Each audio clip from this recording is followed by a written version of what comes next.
This is In the News in VOA Special English. The message was loud and clear. The situation in Iraq is bad and only getting worse.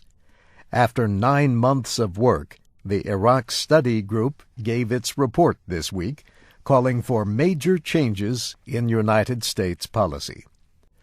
The report says no one can guarantee that any action in Iraq at this point will stop the growing violence.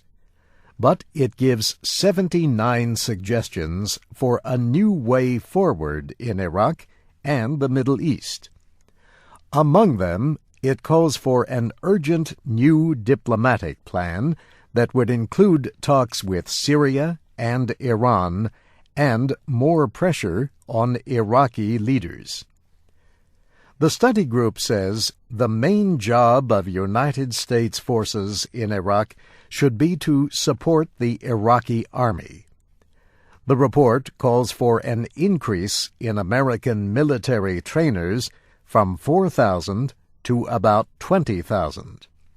And it says Iraqi forces need better equipment.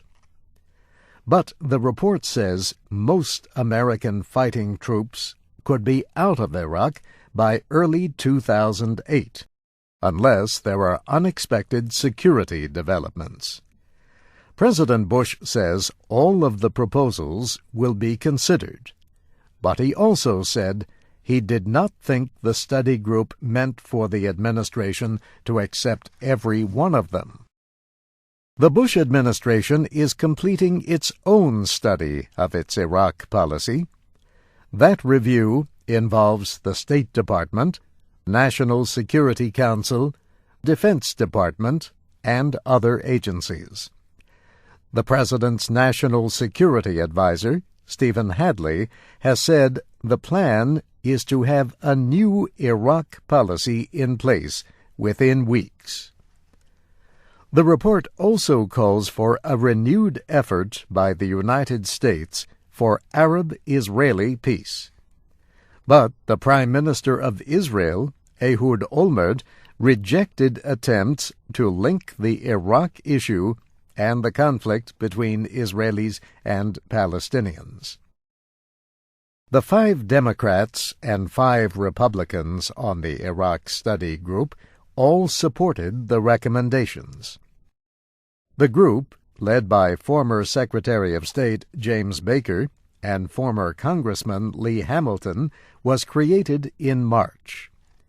It was launched at a meeting held by Senator John Warner of Virginia and attended by congressional leaders.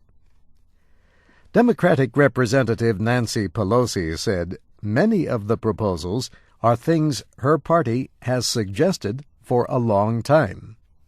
She will lead the House of Representatives when the new Democratic-controlled Congress opens in January.